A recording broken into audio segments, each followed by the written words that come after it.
8월 7일 새벽은혜 하나님께서 우리에게 주신 말씀은 에스겔서 14장 1절부터 11절까지 말씀입니다. 제가 봉독하도록 하겠습니다. 이스라엘 장로 두어 사람이 나와 내 앞에 앉으니 여호와의 말씀이 내게 임하여 이르시되 인자야, 이 사람들이 자기 우상을 마음에 들이며 죄악의 걸림돌을 자기 앞에 두었으니 그들이 내게 묻기를 내가 조금인들 용납하랴. 그런즉 너는 그들에게 말하여 이르라. 나 주 여호와가 말하노라. 이스라엘 족속 중에 그 우상을 마음에 들이며 죄악의 걸림돌을 자기 앞에 두고 선지자에게로 가는 모든 자에게 나 여호와가 그 우상의 수효대로 보응하리니 이는 이스라엘 족속이 다 그 우상으로 말미암아 나를 배반하였으므로 내가 그들이 마음먹은 대로 그들을 잡으려 함이라. 그런즉 너는 이스라엘 족속에게 이르기를 주 여호와의 말씀에 너희는 마음을 돌이켜 우상을 떠나고 얼굴을 돌려 그 모든 가증한 것을 떠나라. 이스라엘 족속과 이스라엘 가운데 거류하는 외국인 중에 누구든지 나를 떠나고 나를 자기 우상을 마음에 들이며 죄악의 걸림돌을 자기 앞에 두고 자기를 위하여 내게 묻고자 하여 선지자에게 가는 모든 자에게는 나 여호와가 친히 응답하여 그 사람을 대적하여 그들을 놀라움과 표징과 속담거리가 되게 하여 내 백성 가운데에서 끊으리니 내가 여호와인 줄을 너희가 알리라. 만일 선지자가 유혹을 받고 말을 하면 나 여호와가 그 선지자를 유혹을 받게 하였음 이거니와 내가 손을 펴서 내 백성 이스라엘 가운데에서 그를 멸할 것이라. 선지자의 죄악과 그에게 묻는 자의 죄악이 같은즉 각각 자기의 죄악을 담당하리니 이는 이스라엘 족속이 다시는 미혹되어 나를 떠나지 아니하게 하며 다시는 모든 죄로 스스로 더럽히지 아니하게 하여 그들을 내 백성으로 삼고 나는 그들의 하나님이 되려 함이라. 주 여호와의 말씀이니라. 아멘. 네, 오늘 말씀에서 이스라엘 장로 두 명이 이제 에스겔에게 나왔습니다. 그래서 하나님이 에스겔에게 말씀하시기를 이 이스라엘 족속들이 다 우상으로 나를 배반하였다라고 말합니다. 그 내용들이 이제 뒤에 계속 쭉쭉 나오는 거거든요. 그래서 이제 하나님이 말씀하시기를 너희는 마음을 돌이켜 우상을 떠나고 얼굴을 돌려 모든 가증한 것을 떠나라. 이렇게 말씀하십니다. 그리고 이제 후반절에는 거짓 선지자가 유혹을 받는 것에 대해서도 이야기합니다. 하나님은 그 손을 펴서 백성 가운데에서 그들을 멸하신다고 말씀하십니다. 그 선지자의 죄악과 그에게 묻는 자의 죄가 같다라고 말씀하시는 그런 내용입니다. 그래서 이 말씀을 통해서 하나님께서 우리에게 주시는 교훈은요, 하나님과 우상을 겸하여 섬기지 말자입니다.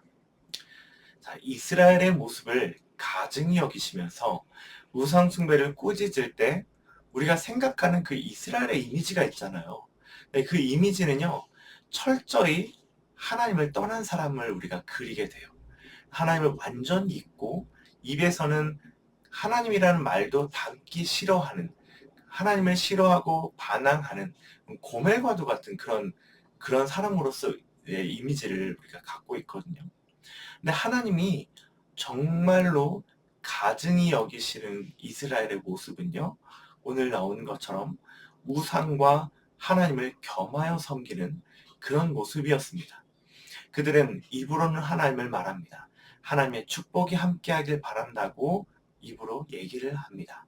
하지만 그들은 돈의 축복을 쫓고 명예를 쫓고 있습니다. 이스라엘 초의 왕이 사울이 그랬잖아요.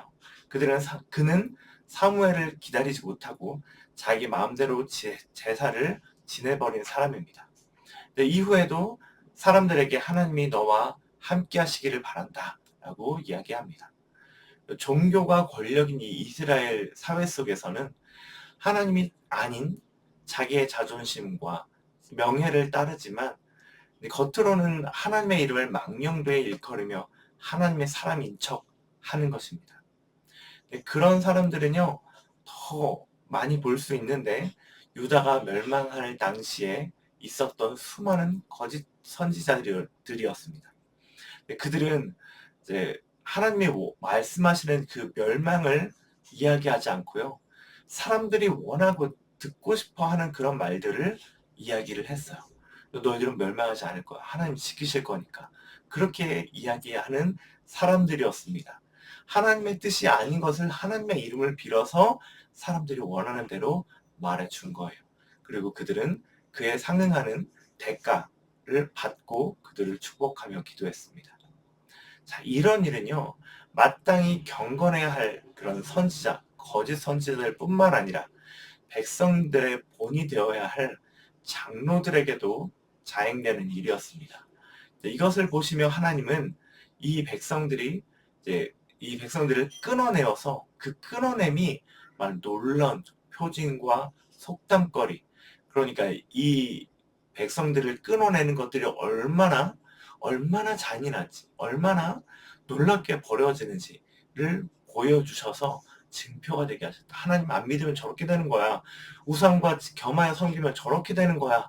라는 그런 속담을 만들어낼 정도의 그런 끊어짐이 있을 것이다. 라고 얘기하고 있는 것이죠. 그래서 결국 하나님은 우상 숭배와 하나님을 동시에 섬기는 것, 이것을 매우 가증히 여긴다. 라고 하는 것을 볼 수가 있습니다. 그럼 지금 현실에서 자, 우리가 처음에 생각했던 것처럼 정말 하나님이 가증히 여기는 사람은 어떤 사람이었을까? 약간 이제 그런 완전히 하나님을 떠난 사람이라고 얘기했잖아요. 우리도 마찬가지 아닌가요? 예수님을 믿지 않는 사람들을 하나님이 그렇게 여기신다라고 우리 생각하잖아요. 그들은 예수 믿지 않는 사람들, 그들은 적극적일 때는 비방하고 하나님을 비방하고 하나님을 욕하고 하나님께 반항합니다. 이들은 하나님이 어디 계시냐며 과학적으로 증명해 보라고 얘기합니다. 근데 또 좀 더 소극적인 사람은요, 에이, 하나님 어디 있어? 하면서 이렇게 뭐 무시하죠. 복음에 대해서도 무시합니다. 하나님에 대해서 무시하는 거죠. 무시하는 자에게 어떤 말도 들어가지 않겠죠. 그렇다면 하나님은 이들을 가증히 여기실까요? 사실 하나님 복음을 들어보지 못한 사람들에게 이런 반응이 일어나는 것은 당연하지 않나요? 하나님은 이들을 가증히 여기시기보다 긍휼히 여기시지 않을까요?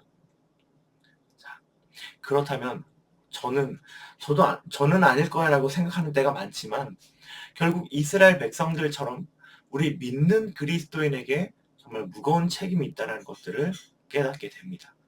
유다 백성들이 하나님을 섬기면서도 우상을 섬겼던 것처럼 우리도 하나님을 섬기고는 있지만 우리 안에 하나님이 아닌 다른 우상이 있는지를 돌아보아야 합니다. 어떤 것들이 우상일까요? 당시의 사람들도 그냥 아무 일도 없이 우상을 섬긴 게 아니에요. 이들도 살기 위해서 믿고 의지할 것이 필요했던 것입니다. 그래서 그것이 우상이었어요. 주로 농사를 짓기 위해서는 농사의 신에 대해 비의 신에게 이거를 부탁해야지 라는 식으로 우상 숭배가 시작된 거죠. 하나의 경작하는 농사가 그들의 삶을 좌우하기 때문에 더 용하다 하는 그런 곳을 찾아서 그곳에서 우상 숭배를 하면서 비가 오기를 기원했던 것입니다. 자, 우리도 마찬가지입니다. 우리가 살기 위해서 우리가 믿고 의지하는 것은 어떤 것들이 있습니까? 대표적으로는 돈이 될 수 있겠습니다. 돈이 될 수 있는 수단이 우상이 될 수도 있겠습니다. 돈으로 살 수 있는 어떤 것이 우상이 될 수도 있겠습니다. 혹은 돈이 있는 가정이 우상이 될 수도 있고요. 돈을 주는 부모님이 우상이 될 수도 있고요. 또 그런 용돈, 돈을 주는 장성한 자녀가 우상이 될 수도 있겠죠. 우리가 살기 위해서 믿고 의지하는 것이 하나님이 아니라면 우리 삶은 오늘 본문에서 하나님이 가증히 여겼던 것처럼 우상 숭배와 하나님을 동시에 섬기는 자가 될 수도 있는 것입니다. 또 어떤 것들이 우상이 될 수 있을까요? 내가 만든 하나님이 우상이 될 수 있습니다. 하나님은 공의의 하나님이시고 질서의 하나님이십니다. 거룩한 하나님이십니다. 하지만 하나님의 그 사랑의 속성만 우리가 부각시켜서 내가 질서를 해치고 공의를 무시하고 거룩하지 않게 살아가면서도 하나님은 사랑의 하나님이시니까 괜찮을 거야 라고 하면서 회개도 하지 않고 살아간다면 그것 또한 우상이 될 수 있습니다. 동시에 내가 만든 하나님을 만들어서 하나님과 동시에 섬기고 있잖아요. 내가 만든 하나님을 우상으로 섬기면서. 결국 유다 백성들도 비록 우상을 섬기고는 있지만 하나님 우리를 사랑하시니까 이것 정도는 용서해주지 않을까 하는 그런 사랑의 하나님을 부각시켜서 그런 죄들을 짓지 않았을까요? 하지만 하나님은 이것을 가증한 행위라고 하십니다. 벌을 내려서 교훈과 증표가 되도록 하겠다고 하십니다. 신약에 이르러서도 마찬가지입니다. 우리가 죄를 깨달았을 때 그 죄를 회개하지 않고 돌이키지 않고 그대로 살아간다면 우리도 하나님을 멸시하는 자들과 똑같은 삶을 살게 될지도 모릅니다. 우상과 하나님을 동시에 섬기며 살아가는 것이죠. 사랑하는 행복을 전하는 교회 성도 여러분, 하나님 우리를 사랑하십니다. 그것은 변함없는 사실입니다. 너무나도 사랑하시기에 질투하십니다. 질투하시는 하나님도 하나님이십니다. 그 하나님께서 우상과 하나님을 동시에 섬기지 말라고 하십니다. 오늘 말씀을 보면서 여러분도 삶의 이면에 내가 하나님보다 더 의지하고 있었는 게 있었는지 잘 돌아보시고 있었다면 주님께 고백하시고 돌이키시고 하나님께 나아가시길 바랍니다. 언제든지 우리가 돌아가면 용서하시고 받아주시는 주님 앞에 그 모든 우상을 고백하고 하나님만 의지하시는 행복을 전하는 교회 모든 성도님들 되시기를 간절히 바라겠습니다. 기도하겠습니다. 하나님 아버지 감사합니다. 오늘 말씀을 통하여서 우상과 하나님을 동시에 섬기지 말라고 이야기하시니 감사합니다.